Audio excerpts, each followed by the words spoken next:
remember. What else did we put on our shopping list? Oh, what a mouth-watering smell. Paimon would know the aroma of biryani anywhere. Let's go get some. We can still add it to the list. Well, if it isn't the Traveler and Paimon. Wasn't expecting to see you here. Hello there. Oh, it's been quite a while. Huh, so you two are still hanging out together. Dehya, didn't you say last time that you were gonna head back to the desert? I said I was going to resign from being her bodyguard, not that our friendship was over. We're still the best of friends. The Holmayanis also still post jobs from time to time.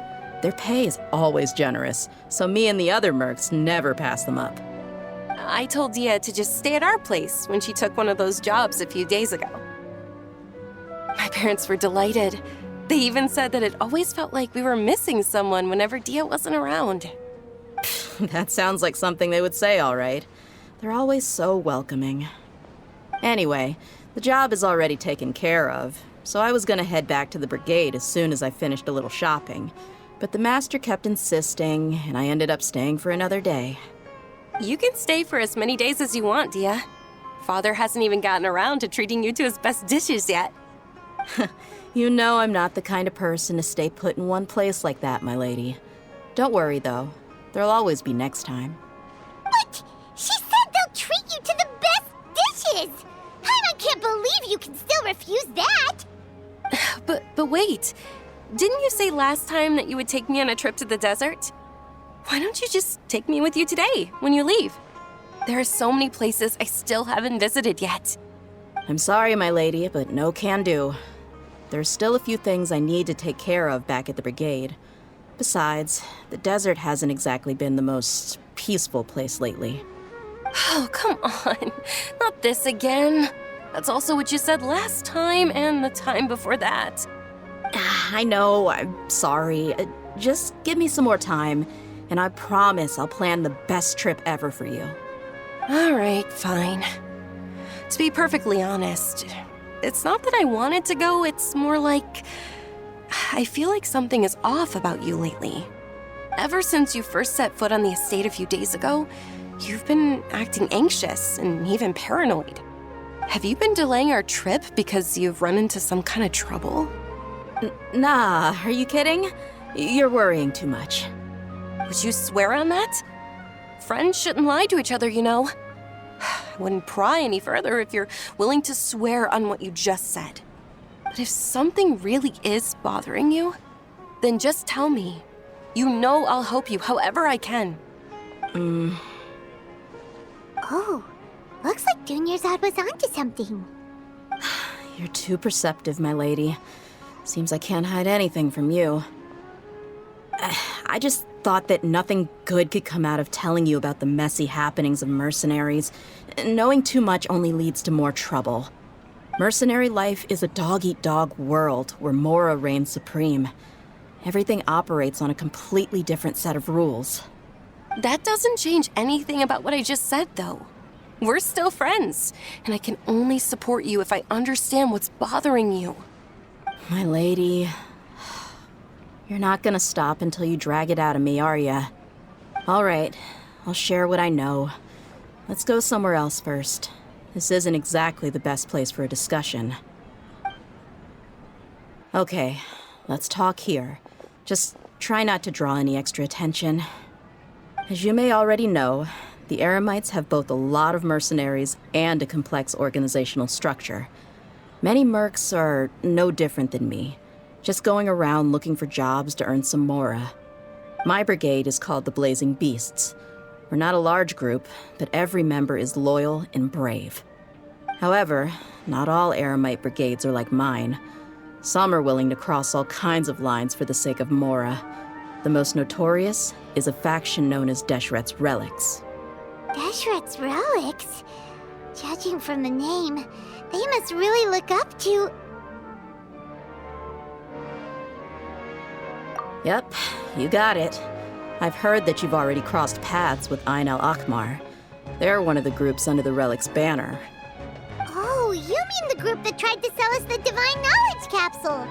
Yeah, they weren't friendly at all. Deshret's relics is composed of many smaller brigades like Ain al-Ahmar. The relic's headquarters issues orders to all brigades under his control.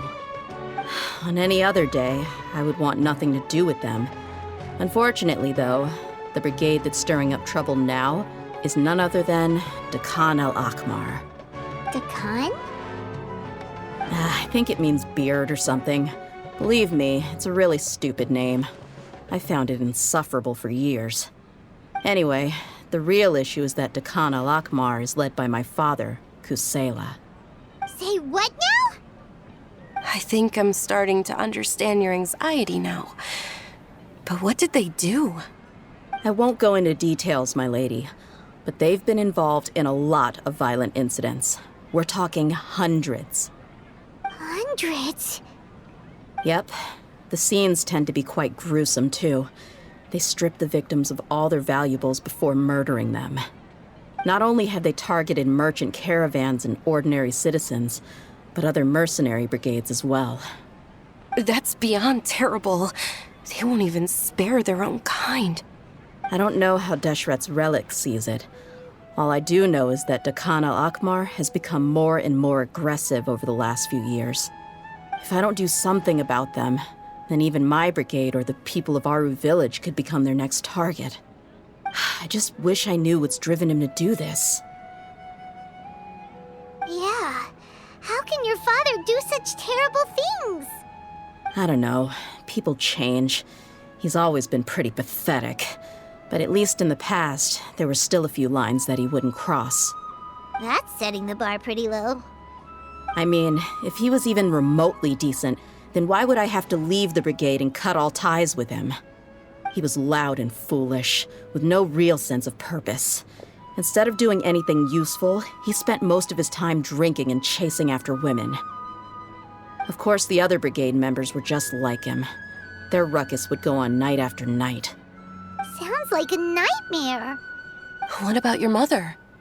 Did she ever step in to stop them? Unfortunately, I never knew my mother. I'm sorry, Dehya. I didn't know. It's all right, my lady. That's pretty common in mercenary circles. Didn't I mention that my father was chasing after women? I was the result of one of those encounters with some random person. He told me that he wasn't sure who my mother was. And in any case, she never came to see me. He'd say, "You'll be fine as long as you remember to stick with Dad." But even then, he left most of the parenting to the brigade. The one thing I do remember is that he used to tell me stories.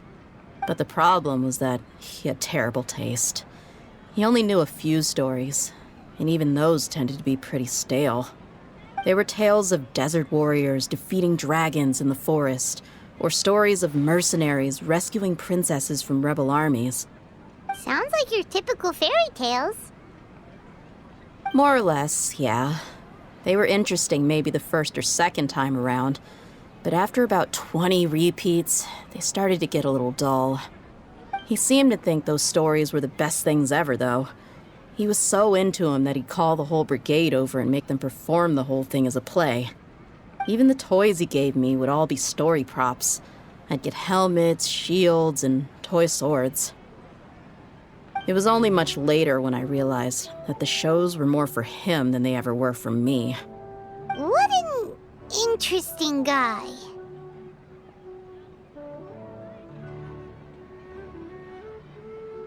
Yeah, I've always found him pretty childish, but that was something I could just shrug off. I had no reason to despise him. Until I grew up and learned the true face of Deshret's relics for myself.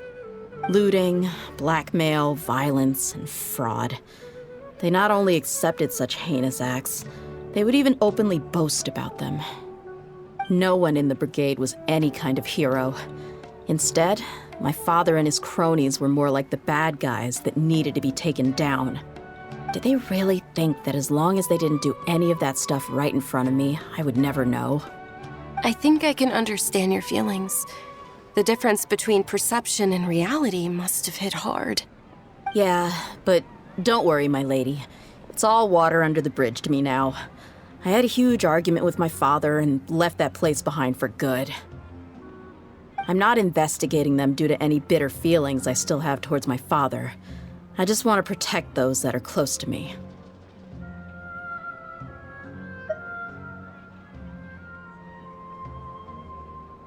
Yeah, I told the boys to gather as much information as they could. Most of the reports concern violent incidents, but there's also some talk of smuggling. I see. But isn't this investigation incredibly dangerous? It is, but every mercenary lives life on the edge. It's a lifestyle that I enjoy. That may be true, but it'll be impossible for those who care about you not to worry. Well, now you get why I didn't want to share any of this with you. What should we do? They both have valid concerns. Huh? But there's no need for you to get caught up in this mess, too. Well, he's super tough, so if he went into the desert with you, then Paimon bets the problem will be solved in no time. I'm inclined to agree. I'd feel a lot more at ease if you took him along to help. I'll wait for news from you in the city until then. Please, stay safe. I'm honored that you care so much for me, my lady. All right, then let's get moving. Our first stop will be Caravan Rebot, where we can catch up a bit with my fellow mercs.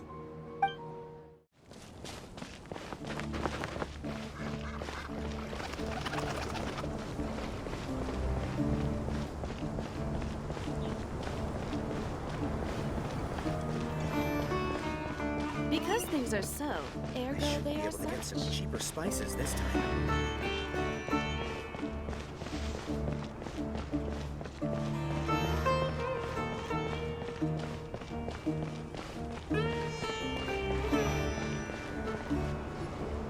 Hey, Dehya, you're back. Are these two friends of yours?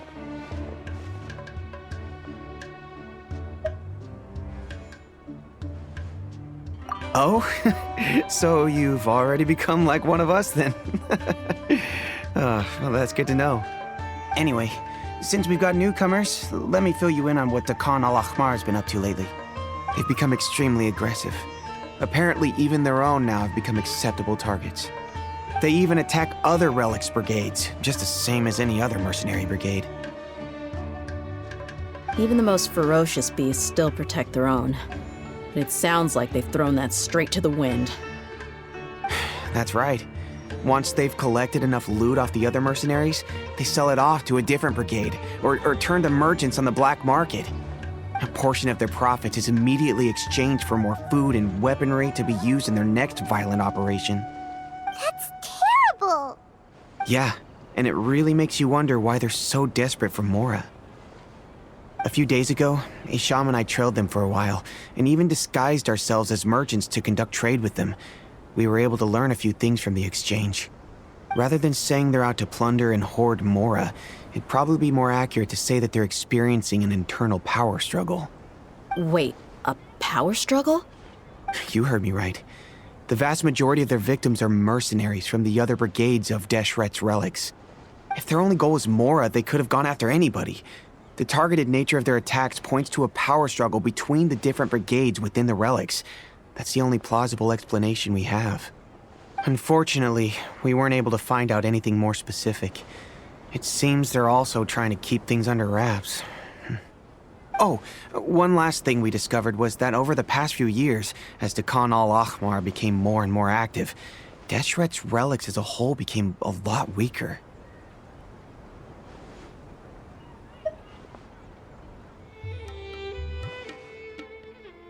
It sounds mighty strange to me, too.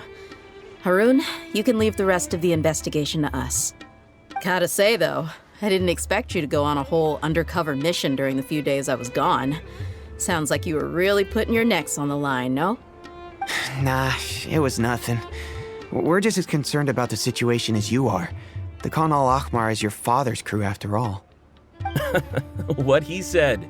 Besides, Dehya, haven't you done more dangerous things than all of us combined? What we did is nothing compared to your experiences. Yeah. And while they went to talk with Dakan al-Akmar, I took a look at the last camp they attacked. Any survivors of the attack were already long gone. There was nothing of value left in the camp. Ah, Hisham and Khalaf. You're here too. We rushed over as soon as we saw you come into Caravan Rebat. Although this new friend of yours looks a little green behind the ears, I'm sensing a special vibe from him. Now that we know you'll have a capable partner with you, we can also rest easy. Hey, what about Paimon? Feel anything special? Oh, you're also planning to tag along with them? Of course! Paimon is the traveler's most important guide. Wherever he goes, Paimon will follow. Oh, in that case, then you'd better take care of her too, Dehya. Don't underestimate Paimon! Don't worry about her. She may look tiny and helpless, but she's been through just as many battles as the traveler here. Even if she had only survived on sheer luck, then that alone would still make her quite formidable. I had no idea. I guess I shouldn't judge by appearances. Oh, one other thing, Dehya. When you're free, why don't you update the deputy about your upcoming schedule? We held another recruitment event a few days ago, but everyone only came to see the Flame Main. You weren't around at the time, so people were pretty disappointed to only find our crew of rough, unkempt guys. The deputy put a lot of effort into the event, but it was basically for nothing. Only a few people chose to stay, and that really got to him. Sorry to hear that. I'll be sure to bring him some great liquor next time. I left in a hurry and I couldn't make it back in time for the event.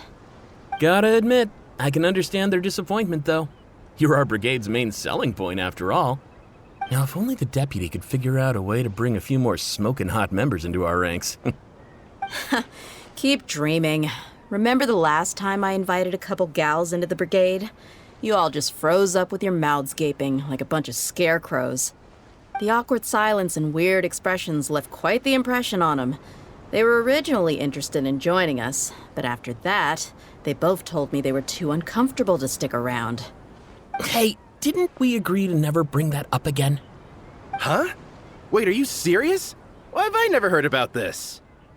I don't think you were part of the brigade yet. Are you kidding me? I missed a once-in-a-lifetime moment like that and you weren't even gonna tell me?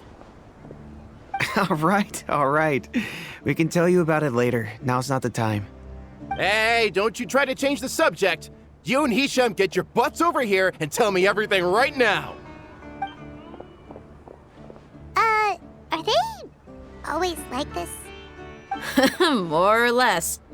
There aren't many rules or graces when it comes to mercenaries. We're used to just speaking our minds. If someone starts getting under your skin, you just yell right back at them. And if that doesn't put an end to it, then you just challenge them to a fight. But we also don't tend to take many things too seriously. Being direct and getting it all out of your system as soon as things come up is better than keeping everything bottled up, never talking about it. That's also why I never spare their feelings when I talk to them. If I want to laugh, I'll laugh. If I'm angry, then I'll unload on them. It's hard to stop once you get used to it. Though, I can never do that when I'm with the Homayanis. Hey, knuckleheads! Can you at least tell me the rest of the intel before you go back to your bickering? Yeah, you hear her, Holloff?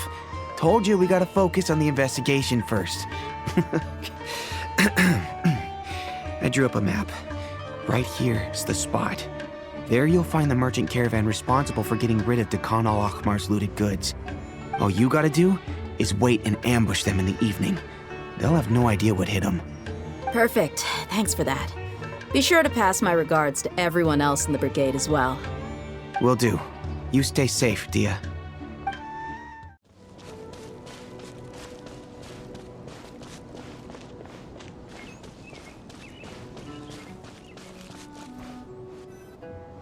This should be the place. Let's find a spot to hide and bide our time. It's gonna come down to a fight one way or another, so let's all be careful. No need to worry. He knows his way around a fight. I'm not worried about that. What I meant is that we probably shouldn't go too hard on the enemy. After all, we still need to get information out of them.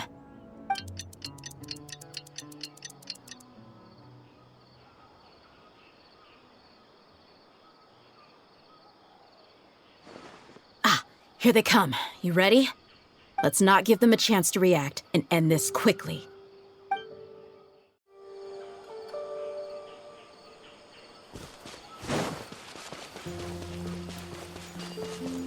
That's close enough. Let's get it on! Rocky today.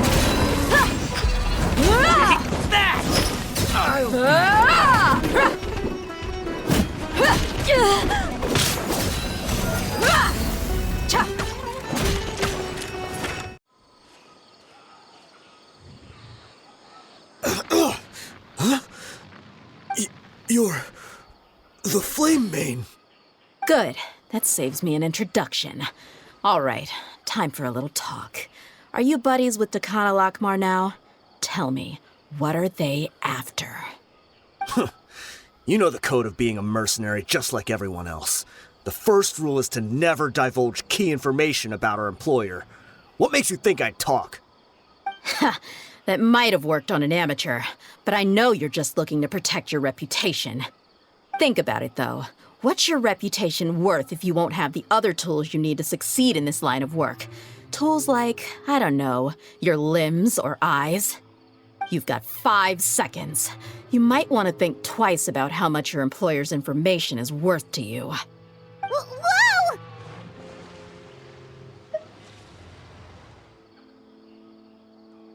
I'm not joking around. We can do this the easy way or the painful way. 2 seconds! I'll save you the trouble.